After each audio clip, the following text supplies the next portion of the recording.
Life on a Daily, a show where we talk about everything and anything concerning human life. My name is Omoloro Gufeyitimi, and with me, I have a wonderful woman in the house. Her name is Miss Yetunde Muradeyo. She's a fashion artist, event planner, palm wine seller. Hello, Miss Yetunde. Hello. How are you, ma? I'm good. How are you doing? I'm fine. Briefly, quick one. Can you tell us more about Miss Yetunde? Okay, Miss Yetunde is, like you know now, is a fashion designer and event planner and a palm wine seller. And also, by God's grace, I run an NGO for children. I have two wonderful boys. That makes me actually a single mother. I was once married, but out of the marriage now. And the marriage actually had two wonderful soldiers. Two wonderful soldiers. Yes. We will get there. You sell palm wine. Mm-hmm. How are you? Where's the connection? Fashion designing and palm wine. Okay. One thing I can say is I started with fashion arts, and what I do mainly in fashion art is I do artwork in fashion, mainly embellishing and designing, which I feel so many people are not actually into. And also I do events. Along the line when I was doing my event planning, I had a client that was on my neck from UK trying to have something like a palm wine setting. And I was just curious getting somebody to do the job. So along the line, I just shared it with my family, and the idea just came that if you are having challenges in getting this done, why don't you do it yourself? You know the shape. And that was how, it was even my mom that gave me that name. That was how Akakelemo was given birth to. And my first event, I did it, and before the end of that day, a popular blogger has taken videos of that event. And before the end of that day, we had like 65,000 viewers. Whoa. And I was like, wow, even if I post my design, I hardly get views, kind of views. And that was how Akokelem was given back to. And since then, I've even seen that part of my business going very fast. The palm wine. The palm wine part. I actually do some of cultural things before, so people were like, wow, we are not surprised you bringing out these outfits up. And before I know it, people have already taken to that. So I do most of my palm wine business over the weekend, and I do my fashion art during the week. It doesn't disturb themselves. So everything has to Onoko waja, like they say in Nigeria. And everything is bringing in money. That is it. That's the main thing. Let's quickly go on a short break. We'll be right back.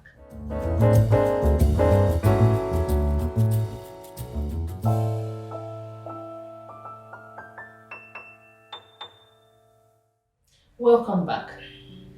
Miss Yetunde. Yeah. Can I ask you a question? Yes, you can. Are you happy? Very happy. You know why I ask? Okay.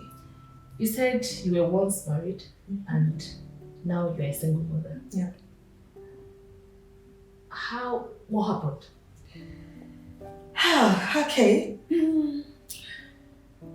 This part of my life I always want to share, which so many single mothers or let me put it that way, that are victim of maybe they're out of their marriage for one reason or the other. But the reason why I love to share it is because I want people to learn. Most especially for ladies that are still single and are not married now. will I say fortunately or fortunately I got married late? But there's one thing I used to say. I waited till we ran 32 before I got married. And Yoruba used to say that "Apẹ́ kó tó jẹun, kò ní jẹ ìbàjẹ́." I don't want to accept that because I won't say he is at fault, and I won't say the fault is majorly from me. When we met, we did not cut. Yeah. We did not cut. And I got married because I was pregnant. So we were getting to know each other in the marriage. I'm not saying that when you court, that means you know everything about your partner. Yes, but there are some certain things you will see in the man and his family that will be like a check. Do I want to do this? Do I want to do this or not? That will be like a check. But I wasn't given that opportunity. And let me say, I don't want to hold anything back. Before I met him, I was in a relationship. And that relationship, we've done introduction. Even the introduction was as if I was doing my traditional marriage. And I was out of that relationship because my partner wanted me to get married and to get pregnant before we go further. Because my partner too then was old in his mid-40s. And you know this Yoruba mentality that so it's better. And I was at the verge of trying to get pregnant. I want to get pregnant. That has been because I was like, time is not on my side. All my younger ones are married. I was like, all my younger ones. And it was getting into my head. By the time that relationship actually went out, I was not married, I was using fertility drug. Because I wanted, at that point I met my ex. I have made up my mind because I have given up on marriage at that time. So the only thing that was coming to my head was, let me just get pregnant. And I want to say this for viewers at home, there's always power in the tongue. Watch what you say at the point when you are facing that challenge and in your closet you don't know what is going on. You cry and you make up some certain decisions. There are angels around. At that point, what was on my mind was like, let me just get pregnant. People don't want. Okay, let me put this in Yoruba. And when you need a what they will ask is omonko. They won't say okwenko. They will only say omonko. So I've given up on marriage at that time. You just want a child. Let me have a child. So I was seeing a gynecologist. I was using fertility drugs to get pregnant. That was when I met the father of my children. I won't call him a mistake. He is not. I just want to take it that is how God has destined it to be. Within 5 days, we met September 26. I was preparing for a children's program. I run children's program yearly. So we met September 26. We made love September 30. And that actually was the result of my first son. So I was pregnant. I told him I was pregnant. I wasn't expecting him to accept the pregnancy. Because I was like, I don't know you. I don't know his family. I just met you and this happened. And you know our parents, ọmọ tá ti ń gbàdúrà kó bọ́kọ wálé kó marry tó wá lóyún àdúrà ti gbà ní at that stage. And that was how we got married. And I will say this. I will not say, I'm not saying that single ladies, or how do I phrase this? Okay, if I had stand by my words that I used to tell single ladies myself, I might not feel victim of marrying because of pregnancy. If you ask so many people, some are lucky and one can jello. Some are not lucky and one can jello. They get. So when the whole thing happened and the marriage crashed and everything, I didn't see it as he is at fault. I didn't see him as a mistake. I saw it as a punishment for me. If I had waited more, if I had not been in a haste, it might. If you had not thought of what people would say, it might not ended up like that. If I had taken my time to know his family well, it might not have ended up like that. So, that is all I can say for now. Let's quickly go on a short break. We'll be right back.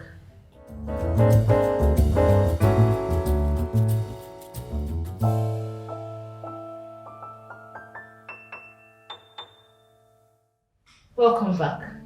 So, Miss Yetunde, you know, while you were telling us the story, you kept mentioning something that if you had known his family well, was the family the reason you guys separated? I would say yes to a point, and I would say no to a point. Most times when people, it's just funny. Most times when people ask me why we separated, I hardly find an answer. It's wide somehow. I hardly find an answer because one thing I know, one of the things I notice is he keeps malice a lot. I am not from that kind of family, but his own background, I won't want to mention state now because it doesn't have to do with states. It doesn't have to do with states. It's just his own personality. But when he was asked why we can't go on, don't laugh. I won't. He said, I'm a workaholic. I did laugh. You didn't laugh? Good. He said, I'm a workaholic. And the family said, I'm too proud. What makes me proud? Those are family I make his mom my mom.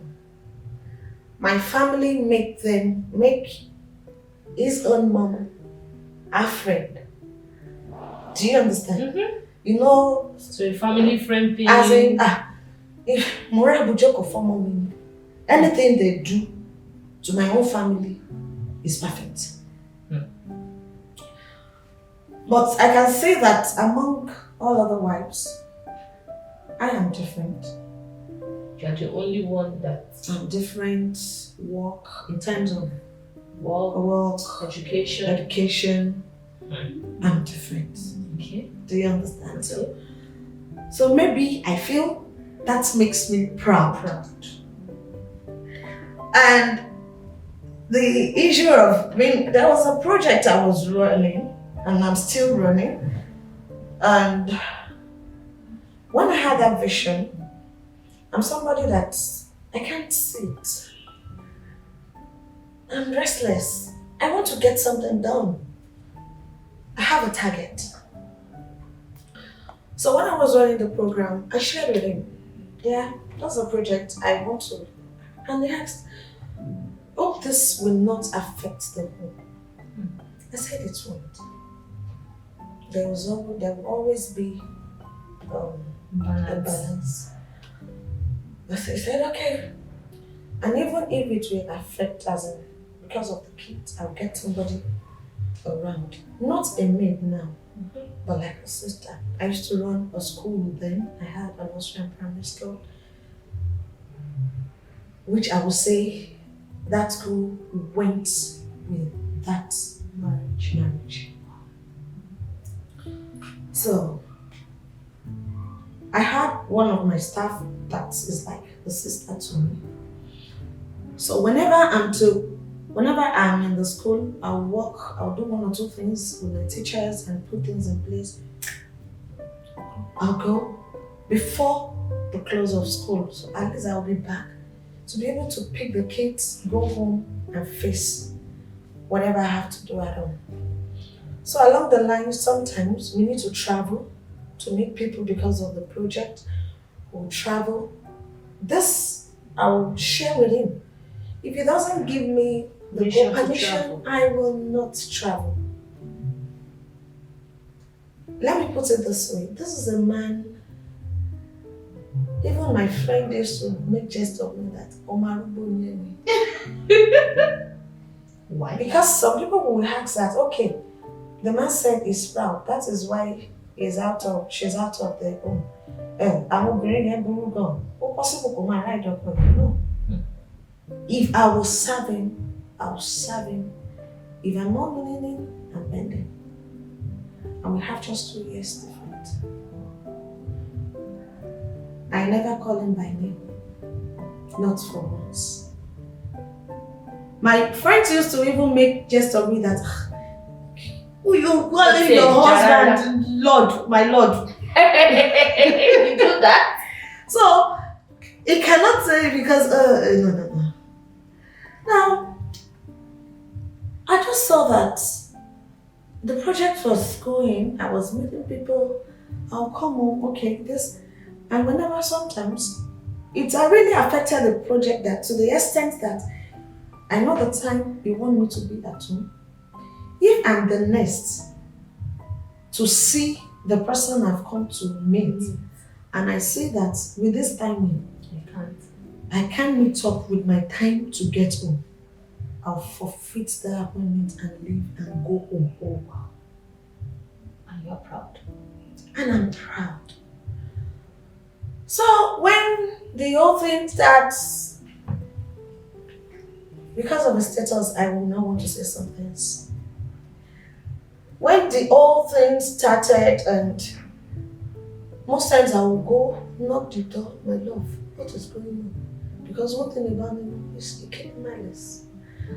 Or come, Kim, she just tell me. And when communication is dropping in the home, on that fateful day, let me just not bore you with something. On that fateful day, when the whole thing went, my marriage was not broken because of violence. Personally, most times I tell people what happened between us is more spiritual than what we see. And to some people that know me, they will agree with me that it's more spiritual than what we see. But one thing I will make clear today is a good man. Is a good man. If he's been detached, is a good man. And the day the whole thing was just, I will never forget, it was July 12, 2007. I love seminars. I went for a seminar. I told him I'll be going. My children were with my parents for the holiday. So I went to pick my children and we got home 20 minutes to 7. And he said we should go back to where we were coming from. That was the beginning of everything. 20 minutes to 7 p.m. 20 minutes after 7 p.m. July 12, 2017. But I know there was some influence behind that. It wasn't just him. And he said, go. I said, no problem. I called his family.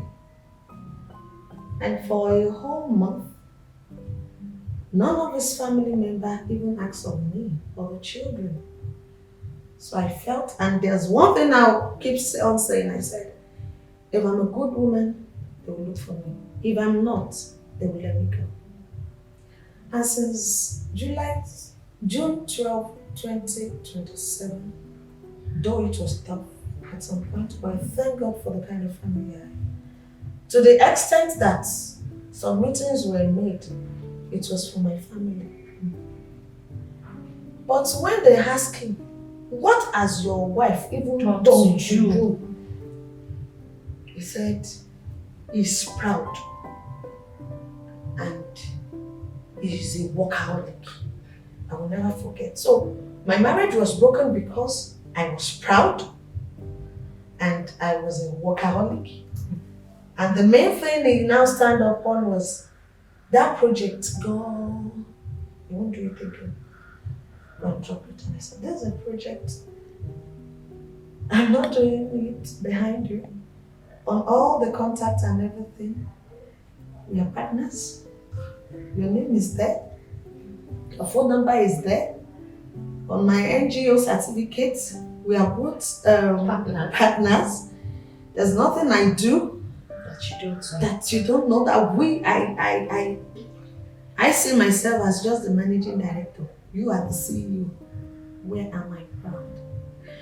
But most times I tell people it's more spiritual than the physical. So now, let me ask you now, because we don't have much time. In fact, we don't have time at all. Let me ask you, are you planning to get married? No. You're fine this way. You're fine being a single mother. Yeah. So what's your advice for the single mothers out there? My advice for them is the joy of every marriage is the children. Anything you do, I can understand it is tough. Let me tell you, it is tough on us. But men out there see the 6 solace in single mothers. I'll say it. The word is, but single mothers should have think twice. As in, think twice. So they won't count it for you. Do you understand? Some are so lucky when they remarry. I'm serious. Marriage is sweet. This part of my life is what I used to run programs for singles and married before I got married. Every February 14, I have couples retreat, which I do. So I felt even before I get married. And every practical I have taught, I have tried it in my home. And it didn't work. It didn't work for me. So that is why I said it is more spiritual than the physical. Let's say devil is out to attack homes. Women should not accept it. Single mothers out there, be hardworking. And I'll give this key word of advice. My mom's key word for everybody, especially women, and it's a key word for me too. The day I was born, a man was born. That man of my age, we have a wife, children, family to take care of. So I myself, I can walk and make money. I can walk. Even without saying I have to sleep with 100 men to be able to take care of my kids. And that is the reason why I'm a fashion artist, I'm a palm wine seller, I'm an event planner, I do alaga, everything. So far it brings money to my table to take care of my children. So single mothers out there should not see it as I'm single, I'm free. You are not free. You have some people to answer, and those are your children. What answer do you want to give them in the nearest future when they ask you? So that they won't blame you that you are the one at fault. Our daddy is not at fault. Thank you very much, Ms. Yetunde. Thank you very, very much. I'm really grateful I'm grateful that you honored our invitation. Thank you very much. Till we meet next episode, my name still remains Omodoro Ufeitimi. See you. Bye.